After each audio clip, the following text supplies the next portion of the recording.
अच्छा, मैं कमेंट्री पे पहले ट्रेड सेटअप समझ लेता हूँ, फिर निफ्टी पे आता हूँ। भाई इस रिकॉर्ड हाइस के बीच में सेटअप कैसा? खैर वो एक्सपायरी वाला दिन था, मंथली एक्सपायरी था, फिर भी हाँ, इसलिए मैं आज वो नंबर्स वेडनेसडे वाले नंबर्स नहीं एनालाइज कर रहा हूं। मैं आज मैं ओवरऑल सेटअप देख रहा हूं, क्योंकि हम जुलाई सीरीज की शुरुआत कर रहे हैं। लास्ट 3 जुलाई सीरीज कैसी रही है पहले तो ये देख लेते हैं। जुलाई 2020 में तो ऑब्वियसली कोविड वाला पीरियड था, तो ये सब चीजें हो रही थी। 8% भागे थे हम। 2021 में फ्लैट था। पिछली बार की जुलाई सीरीज बहुत शानदार रही थी, हम करीब करीब 7.5% भागे थे। जुलाई अगस्त का जो पीरियड है बहुत ट्रेंडिंग पीरियड होता है मार्केट में। ये एक मुझे और होप दे रहा है कि मार्केट वो 20,000 वाला जो मेरा टारगेट है उसकी तरफ बढ़ेगा। एक चीज बस, अगर आप सीरीज ऑन सीरीज देखें, हमने 4 नेगेटिव सीरीज देखी थी उस नवंबर, दिसंबर, जनवरी, फरवरी, मार्च। अब हम 3 पॉजिटिव सीरीज देख चुके हैं आशीष। 3 पॉजिटिव सीरीज अप्रैल, मई और जून। हिस्टोरिकली 4 पॉजिटिव सीरीज बहुत टफ होता है, लेकिन मार्केट में हर बार कुछ ना कुछ नया होता है। मेरा मानना है कि इस बार वो पैटर्न टूटेगा। इस बार चौथी पॉजिटिव सीरीज के लिए हम तैयार हैं, और जिस तरीके की पोजीशनिंग है, अभी भी फोमो फैक्टर है मार्केट में, मान लीजिए। और एक और चीज, अब थोड़े से बड़े बड़े फंड मैनेजर्स भी कॉशियस होने लगे हैं, तो ये एक अच्छी चीज है। मार्केट में यूफोरिया कहीं भी नहीं है।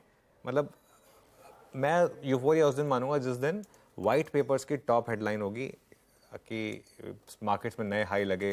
व्हाइट पेपर में, पिंक पेपर का तो खैर काम ही यही है। व्हाइट पेपर में जिस दिन पहली बड़ी हेडलाइन होगी आपकी, निफ्टी क्रॉसेस 20,000 या सेंसेक्स क्रॉसेस 70,000 या जो भी होगा, उस दिन मैं थोड़ा सा कॉशियस हूँगा। तब तक कॉशियस होने की कोई ज़रूरत नहीं है। अब जरा आप सीरीज ऑन सीरीज मैंने मूव्स दिखा दिए। रोल ओवर कितना हुआ? 76.1%, जबकि एवरेज हमारा रहा है 69.6%। तो obviously long position roll over हुई हैं।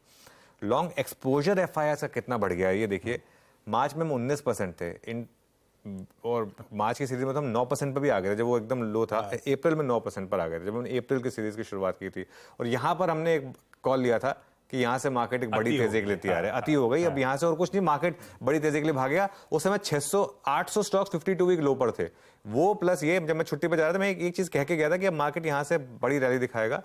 ये नहीं पता था कि 3 महीने में मार्केट ऑल टाइम हाई लगा देगा, लेकिन लग गया। वो मार्केट इसी तरीके से करती है, लेकिन वो लॉन्ग एक्सपोजर बढ़ता जा रहा है। अब हम थोड़ा सा उस जोन में आ गए जहां लॉन्ग एक्सपोजर थोड़ा ज्यादा हो गया। अब 66% एफआईएस का लॉन्ग एक्सपोजर हो गया है। ये थोड़ा कूल डाउन होने की जरूरत है। इस सीरीज के ट्रिगर समझ लीजिए आप। इंपॉर्टेंट ट्रिगर्स क्या है? सबसे इंपॉर्टेंट ट्रिगर है मॉनसून के एडवांसमेंट। और मेरे ख्याल से इंद्रदेव मेहरबान हुए हमारे ऊपर, तभी हमने ये ऑल टाइम हाई लगाया, क्योंकि पिछले हफ्ते तक ये कंसर्न बन रही थी मॉनसून को लेकर। लेकिन 6 दिन से एटलीस्ट मुंबई में तो बारिश रुकी ही नहीं है, ठीक है ना। और पूरा कोंकण रीजन और जो हमारी डेफिशिएंसी थी पूरी की पूरी घट के रह गई है 20-23%। बीएमसी अभी भी पता नहीं क्यों वाटर कट कर रहा है, वो अलग बात है, ठीक है ना। वो सबसे बड़ा ट्रिगर है मेरे ख्याल से। एचडीएफसी का मर्जर, एचडीएफसी बैंक, एचडीएफसी की हम लगातार बात कर रहे हैं कि मार्केट लीडरशिप स्टॉक है और बड़ी रैली के लिए तैयार है। और आपने लास्ट 3-4 दिन का मूव देख लीजिए वहां पर। यूएस एफओएमसी की बहुत इंपॉर्टेंट मीट 26 जुलाई को होने वाली है। अर्निंग सीजन, जियोपॉलिटिकल सिचुएशन, ये सब वॉच आउट करने की जरूरत है इस सीरीज में। बढ़िया है। ये सब वॉच आउट करेंगे। सीरीज कैसी रहेगी, उसका आगाज कैसा हो सकता है, उस पर आता हूं। लेकिन सीरीज कैसी रहेगी तो क्लियर हो चुका है। अब की बार शायद हम लोग एक बड़े उछाल और बड़े लेवल्स, माइलस्टोन्स रीच करते हुए नजर आएंगे। 20,000 का स्तर। अच्छा, जहां तक